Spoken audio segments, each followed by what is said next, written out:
देखो, अगर कंसेप्ट बिल्कुल क्लियर नहीं होगा तो फिर आप बड़े बड़े सवाल उठा करके और लगाना शुरू कर देते हो और उसमें बार बार फंसते हो, तो फंसते ही रहोगे। देखो, तुमने पढ़ा क्या है? पढ़ते ऐसे हो तुम लोग कि अगर एक रजिस्टर ख़त्म होता है और जहाँ पे ख़त्म हुआ वहाँ पे दूसरा रजिस्टर हमने लगा दिया, जहाँ पे दूसरा रजिस्टर ख़त्म हुआ वहाँ पर तीसरा लगा दिया, जहाँ तीसरा ख़त्म हुआ वहाँ पे चौथा लगा दिया, तो इसको बोलते हो तुम लोग एंड टू एंड कनेक्शन। और बोलते हैं कि अगर resistors end to end connected हैं तो वो सीरीज में होते हैं।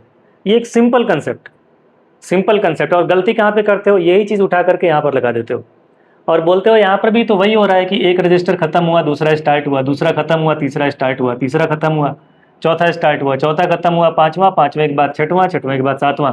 यानी कि ये सारे के सारे सीरीज में। ये सबसे बड़ी गलती है। तो कंसेप्ट समझो, अगर डिटेल में या ढंग से कंसेप्ट नहीं समझोगे तो प्रॉब्लम होगी। ऐसे ही गलती यहाँ पर क्या करते हो? Parallel combination. तो पैरेलल कॉम्बिनेशन में आप कंसेप्ट नहीं समझते हैं, आप क्या देखते हैं कि ये दो लाइन पैरेलल दिखाई दे रहे हैं, पैरेलल दिखाई दे रहे हैं, तो ऐसा लगता है कि R8 R9 R4 पैरेलल में है। फिर खुद ही कंफ्यूज हो जाते हो कि R4 तो अभी सीरीज में बताया था, अभी ये पैरेलल में दिखाई दे रहा है।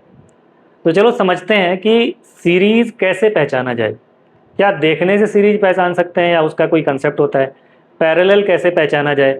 बड़े कॉम्बिनेशंस के अंदर सीरीज और पैरेलल कॉम्बिनेशन कैसे पहचाना जाए? ठीक है, इस चीज़ को 10th वाले बच्चे भी ध्यान से देखेंगे, 12th वाले भी देखेंगे, क्योंकि दोनों के दोनों यहीं पर परेशान है, यहीं पर फंसे हुए हैं। तो चलिए देखिए, सीरीज का कंसेप्ट क्या होता है। सीरीज का कंसेप्ट होता है कि अगर किसी सर्किट एलिमेंट में करंट जाता है और जब इस सर्किट एलिमेंट में से करंट निकलता है तो बिना कहीं पर डिवाइड हुए, बिना कहीं डिस्ट्रीब्यूट हुए, ये करंट पूरा पूरा अगले रजिस्टर में अगर पहुंच जाता है तो ये दोनों रजिस्टर सीरीज में होते हैं।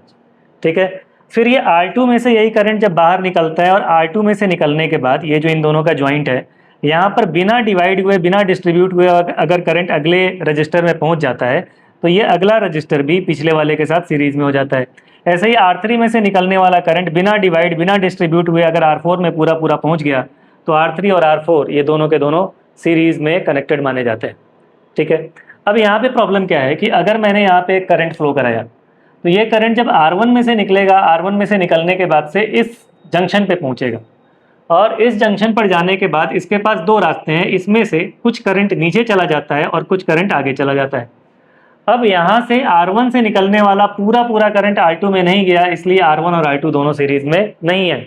यहाँ पर क्या होता था कि R1 से निकलने वाला पूरा पूरा करंट R2 में चला जाता था, यहाँ पर R1 से निकलने वाला पूरा पूरा करंट R2 में नहीं गया, तो ये दोनों सीरीज में नहीं है। सिमिलरली जब R2 में करंट आगे आएगा तो यह इस जंक्शन पे पहुंचने के बाद से करंट फिर से डिस्ट्रीब्यूट होगा, फिर से डिवाइड होगा।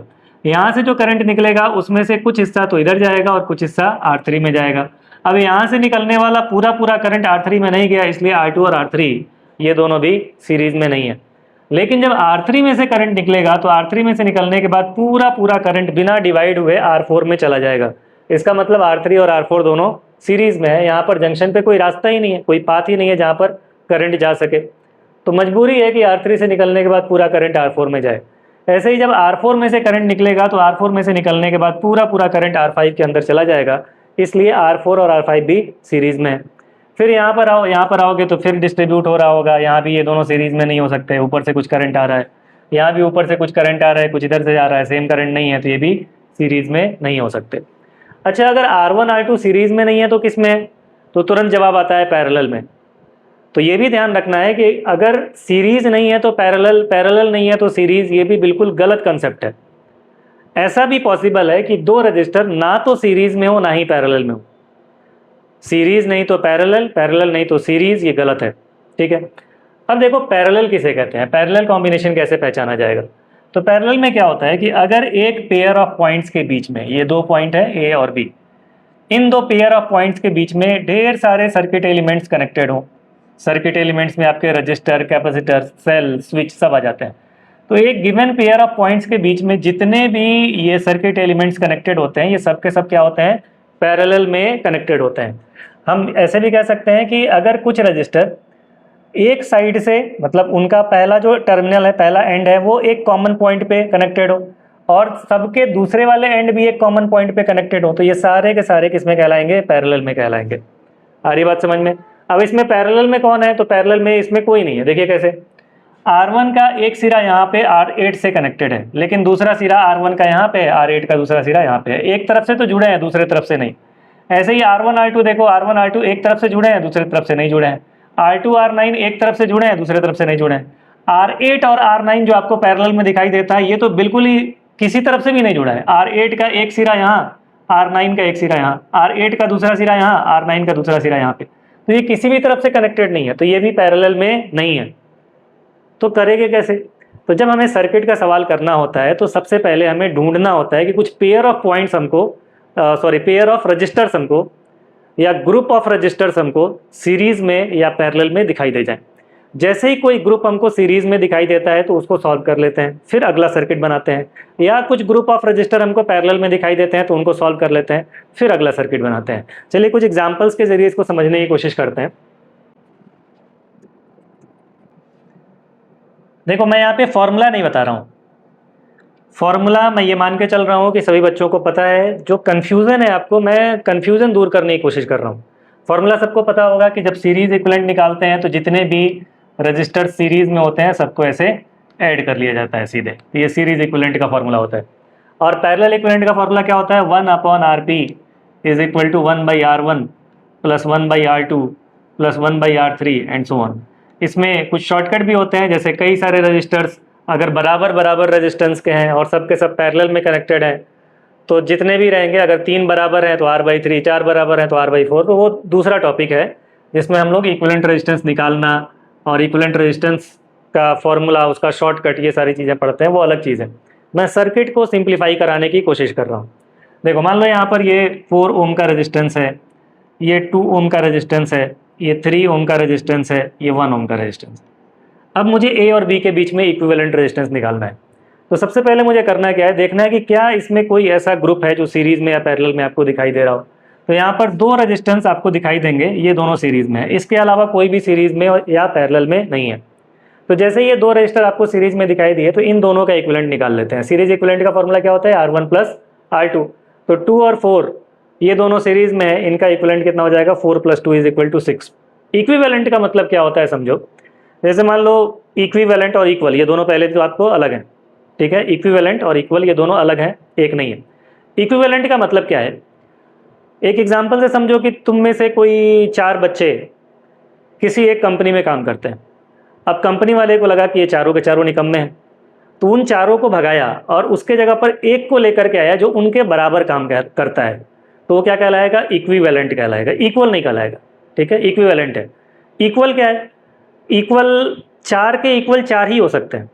अच्छा, ये इक्विवेलेंट है कि इक्वल, ये कैसे प्रूफ होगा? अगर वो चारों मिल करके और इसको बाहर घेर लिए तब पता चल जाएगा कि हाँ ये इक्विवेलेंट है, इक्वल नहीं है, ठीक है? चारों अगर मिल के बाहर पकड़ लिए।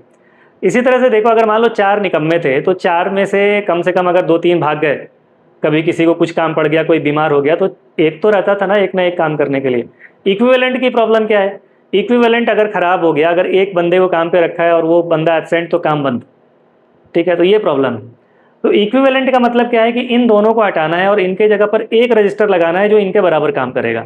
तो 4 और 2 को हटाओ और इनके जगह पर 1 लगाओ। बाकी ये 1 और 3 का क्या होगा? 1 और 3 बिल्कुल जहाँ पर थे अपने जगह पर वैसे ही रहेंगे, इनमें कोई चेंज नहीं करना। ये 1 ओम था, ये 3 ओम था, ये अपने जगह पर है। इन दोनों को हटाना है और इन दोनों की जगह पर एक रजिस्टर आपको लगाना है, कितने का? 6 ओम का। अब देखो फिर से कोई सीरीज में या पैरेलल में आपको दिखाई दे रहे हो, कोई भी ग्रुप आपको सीरीज में या पैरेलल में दिखाई दे रहा हो, तो यहाँ पर आपको दिखाई देगा कि ये दोनों पैरेलल में है, क्योंकि ये कॉमन पेयर ऑफ पॉइंट्स के बीच में दोनों के दोनों जुड़े हुए हैं, तो ये दोनों पैरेलल में। और अगर ये दोनों पैरेलल में तो इनका इक्विवेलेंट कितना हो जाएगा? 3 और 6 का। तो आपको जैसे आता हो 1/R1 प्लस 1/R2 करो, या 6 × 3/6 + 3 करिए, या अगर आपको दिखाई देता है 2 गुना है, 2 गुना है तो 3 से डिवाइड कर दो। ये जैसे भी करोगे आ जाएगा ये 2 ओम।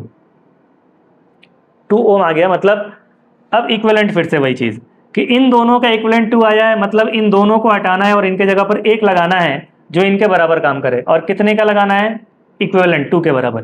तो अब इन दोनों को हटाओ, बाकी ये क्या करना है? बाकी 1 ओम जो था वो अपने जगह पर बिल्कुल वैसे ही रहेगा। इन दोनों को हटाओ और इनके जगह पर 1 लगाओ जो इनके बराबर काम करेगा। कितने ओम का है ये? 2 ओम का। और ये कितना था? 1 ओम था। अब 1 और 2 ये दोनों सीरीज में है, तो इक्विवेलेंट रेजिस्टेंस कितना हो गया? 1 और 2 का R A B is equal to 1 + 2 is equal to 3 ohm. सही है। तो इस तरह से इक्विवेलेंट निकालते हैं। सीरीज का मतलब समझ में आया। एक में से अगर निकलने वाला करंट बिना डिवाइड हुए अगले में पहुंच जाता है तो सीरीज होता है। पैरेलल कब होते हैं? अगर कॉमन पेयर ऑफ पॉइंट्स के बीच में दो रजिस्टर कनेक्टेड होते हैं तो पैरेलल होते हैं। तो इसमें कंफ्यूज नहीं होना। ये डिजाइन देख करके नहीं कि ये सीधा सीधा दिखाई दे रहा है तो सीरीज, ये ऐसे दिखाई दे रहा है तो पैरेलल। डिजाइन देख के नहीं, कंसेप्ट के हिसाब से हमें काम करना होता है। आई बात समझ में?